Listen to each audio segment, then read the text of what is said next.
Tudo bom, gente querida? Gente boa, que Deus nos abençoe, que o Espírito Santo, que o Espírito de Jesus nos ilumine e abra o nosso entendimento. É tudo que eu quero, é tudo que eu peço, é tudo que nós precisamos, em nome de Jesus. Nós estamos em Mateus 25, mas antes de eu prosseguir, quero lembrar que o algoritmo só entende uma linguagem muito básica, essa de você entrar aí, se não é inscrito, inscrever-se, apertar o sininho e botar o seu like. De 8 em 8 minutos isso deve aparecer na sua frente, só para quem for entrando e se lembrando. E se você tiver amigos que porventura comentem em qualquer espaço de comentário, diga, vá e se inscreva, caso você não seja inscrito ainda no canal Caio Fábio. Então estamos em Mateus 25 e na parábola escatológica dos que dormem, dos que não vigiam. E Jesus usou aqui a imagem de 10 virgens.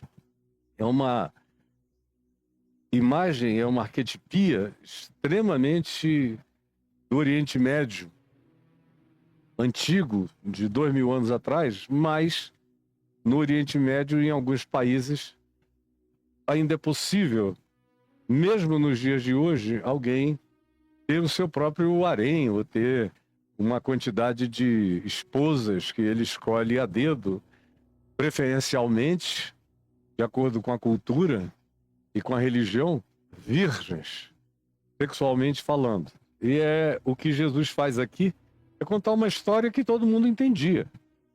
E é uma expectação que todo mundo compreendia. Essa, bem do Oriente Médio, aonde o noivo, naquele patriarcalismo total e absoluto da cultura do Oriente Médio, o noivo tem prerrogativas superiores, absolutamente superiores às da mulher. Hoje você vai a um casamento, quem espera é o noivo. Quem faz esperar muitas vezes é a noiva, que chega e algumas delas são exageradamente atrasadas. Para quem vai oficiar o casamento, muitas vezes é insuportável. Como eu falei ontem, essas esperas. Mas na nossa cultura, isso está invertido em relação ao Oriente Médio contemporâneo e passado. No passado, e aqui 2000 anos atrás, nos dias de Jesus, era a noiva, ou no caso de ser uma realeza casando e querer e poder e ter legislatura que oficializasse, que validasse um casamento dessa natureza, que era algo pertinente apenas aos que tinham fábulas e fábulas em dinheiro, em poder, em autoridade, em recursos de comando, de poder selecionar 10 meninas virgens para serem suas esposas. E elas é que esperavam a vinda gloriosa desse indivíduo. Então, não esquecendo que Jesus está falando com os contemporâneos dele. Tudo que ele diz aqui, ele usa imagens, figuras e construções de uma teatralidade ilustrativa de 2000 anos atrás. E do Oriente Médio. E da Palestina, especificamente. Não tem nada a ver com o que acontecia em outros lugares do mundo. Havia muitos outros lugares do mundo nos dias de Jesus em que essa descrição aqui já seria algo estranho. Em alguns lugares seria até meio escandaloso. Embora, na maior parte das culturas, fosse algo completamente natural e aceitável. Mas há uma controvérsia que, nesse caso, não tem nenhum significado, porque ela tem apenas a propositura ilustrativa de ajudar-nos a enxergar, a entender o que Jesus está querendo dizer e está dizendo para a gente compreender em qualquer tempo, época, cultura ou geração, fazendo daquilo uma interpretação, não uma tradução literal. Qual é, portanto, a interpretação? Está proposta para os apóstolos, para os discípulos. Começando do fato de que entre os discípulos de Jesus há homens e há mulheres. Entre os apóstolos, oficialmente, de acordo com as narrativas dos evangelhos, só tem homens. Embora mais adiante a gente vá percebendo a existência de mulheres com dons e com chamados apostólicos. Especialmente você enxerga isso em Romanos 16, naquela saudação final de Paulo a pessoas dos dias dele, dentre cujas pessoas ele inclui mulheres com características e com dons de apostolado. E ele atribui respeito, autoridade e reverência à consciência do evangelho que elas carregavam. Algumas dessas pessoas, ele diz, já estavam em Cristo antes de mim.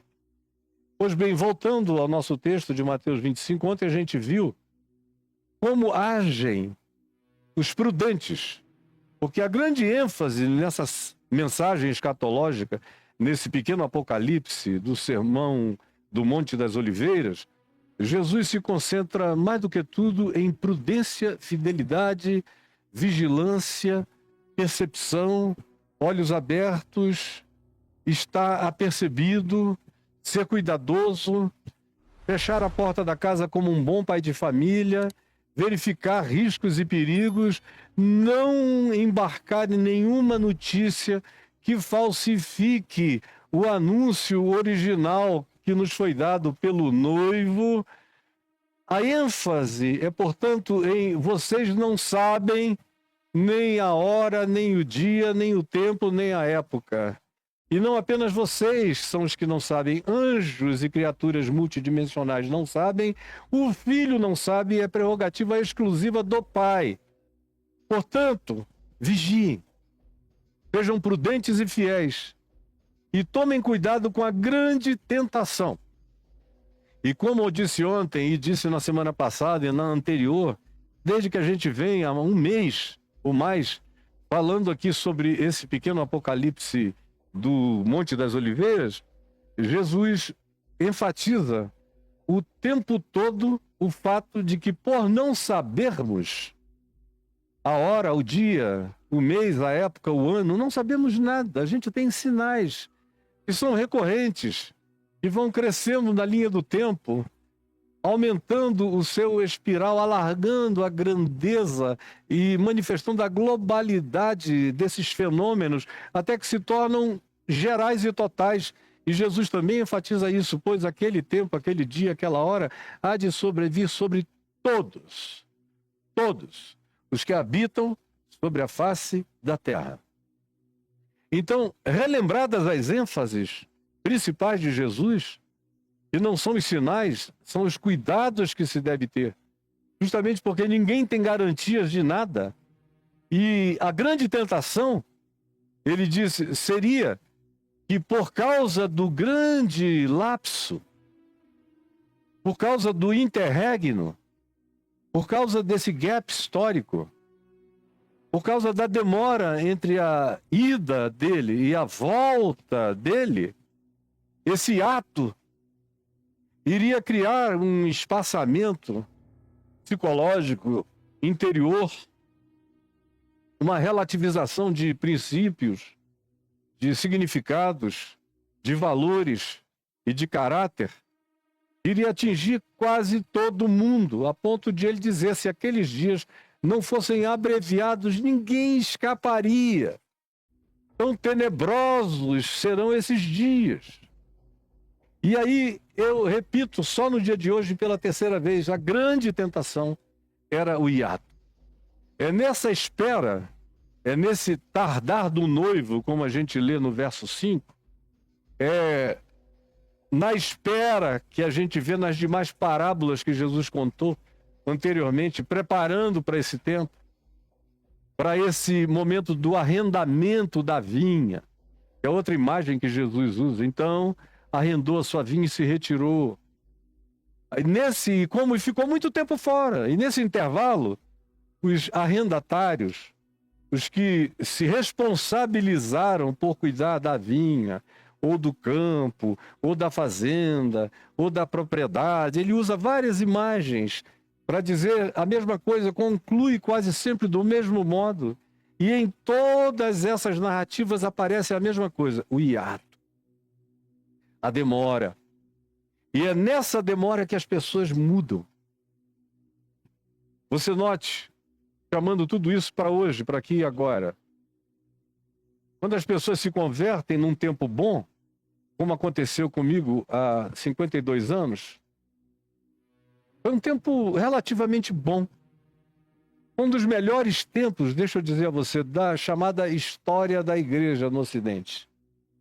Foi esse tempo no qual eu e muitos outros se converteram no pós-guerra, depois da Segunda Guerra Mundial. Houve o primeiro grande evento bancado pelo Billy Graham na Alemanha nos anos 50 para falar sobre a evangelização do planeta, para cujo evento foram pessoas nobres do Evangelho, gente linda, meus irmãos que faziam parte da igreja, que eu respeitei, respeito e respeitarei minha vida inteira, feita de gente santa, gente boa, gente pura. Aí depois houve pequenos outros eventos. Aqui mesmo na América Latina houve o CLAD 1, e para cujo evento também meu pai foi e várias outras pessoas foram. Houve entre a Alemanha e um outro evento importante, pequenos eventos regionais, até que chegamos em 1974. E tivemos um dos mais importantes eventos da história da igreja cristã não católica e não ortodoxa grega ou russa ou cópita. Embora tenham havido representantes oficiais de todos esses grupos, mas a convocatória dessa reunião era para o protestantismo e para o evangelicalismo mundial, incluindo os pentecostais que ainda eram, na sua liderança mundial, ainda eram em 1974 pessoas sóbrias, dentre as quais o pastor Alcibiades Pereira Vasconcelos, que foi aqui do Brasil, juntamente com vários outros amigos, queridos pastores. Alguns já partiram para o Senhor, outros ainda estão vivos, muito idosos. Praticamente ninguém mais restou daquela época, só os que estiveram ali sendo ainda muito jovens. Os que hoje já idosos ainda estão entre nós, mas foram testemunhas oculares de Lausanne. Foi onde se elaborou uma proposta de missão integral da igreja. A igreja deveria anunciar as boas novas, que não eram 4 leizinhas espirituais, era a pregação do Evangelho da Graça, conforme a gente vê anunciado por Jesus e replicado pelos apóstolos, e o compromisso que Jesus mandou que tivéssemos, e que os apóstolos nos lembraram que tivéssemos, ou seja, que não nos esquecêssemos jamais dos pobres. Porque a mensagem e a pregação do Evangelho ganhavam concreção, praticidade, verificabilidade e coerência quando elas chegavam e atingiam o pobre, o carente, o necessitado, o aflito, o desgarrado, o perdido de si mesmo e da vida. Ou seja, a ênfase vinha naquelas pautas de Jesus: tive fome, me deste de comer; tive sede, me deste de beber. Livros e livros foram produzidos sob essa temática. Isso deu uma melhorada na consciência, pelo menos de boa parte da liderança cristã no planeta. Isso também já tinha encontrado uma igreja católica um pouquinho melhor. Depois do Papa João XXIII, depois do Concílio Vaticano II, que teve influência sobre o que aconteceu no meio evangélico em Lausanne, em 1974. E houve desenvolvimento, evolução. Eu já era convertido, já pregava o evangelho nesse tempo. Mas eu fui profundamente impactado pela validação do que a gente já fazia. Porque nós já fazíamos naturalmente isso por causa do Evangelho. Pura e simplesmente em razão de que Jesus tinha ensinado. Eu lia o Novo Testamento, meu pai lia o Novo Testamento, a gente sabia o que é que Jesus esperava das práticas de servos dele e de uma comunidade de fé, como era o caso da gente liderando comunidade de fé na nossa cidade natal, em Manaus. Nós sabíamos. Quando Lausanne veio com aquela elaboração da missão integral da igreja, para nós Foi uma grande satisfação.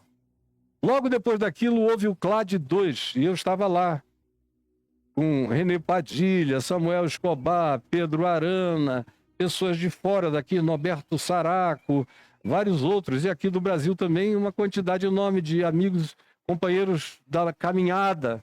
Estávamos lá, o Manfred Grelet, o Robson Cavalcante, o Valdir Stoernagel, o Dieter Breppel, o Keio Iwasa, que já está com Jesus, o Noé Stanley, que já está com Jesus, e vários outros amigos.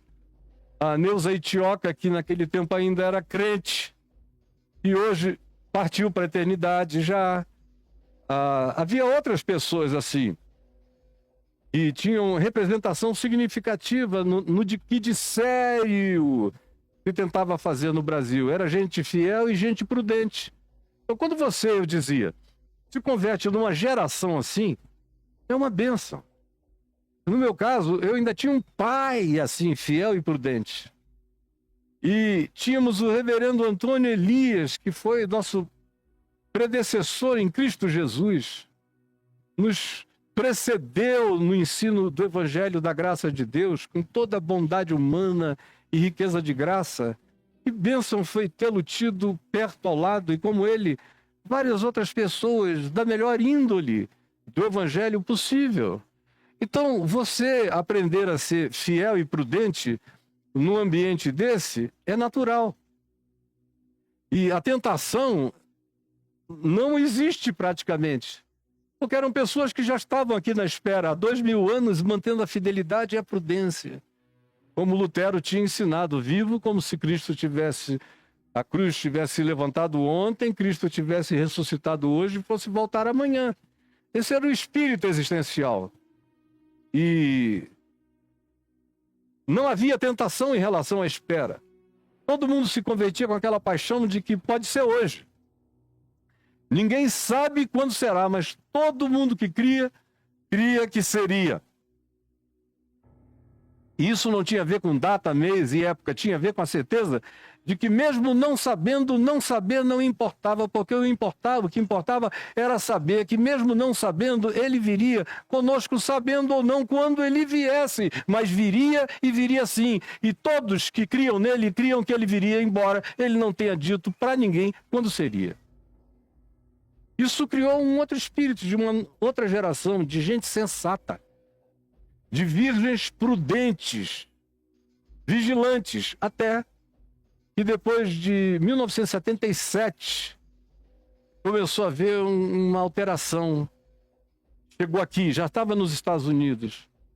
Aí nós entramos ainda bem na década de 80, mas 10 anos depois, em 87, foi quando aqui no Brasil, a pastora Valnice marcou pela primeira vez a data da volta de Jesus.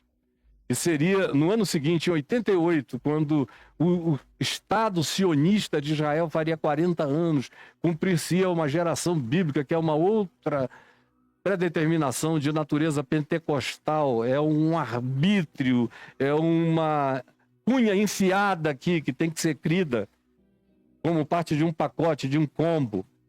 E isso gerou frustração em muita gente quando 88 chegou e não deu em nada. E aí, com outras remarcações que não deram em nada, a conclusão, veio logo depois a teologia da prosperidade, a teologia do domínio, e com essas duas teologias veio o cinismo. Porque agora, ninguém mais cuidava de olhar para cima, erguer os olhos e olhar e esperar o Salvador dos céus.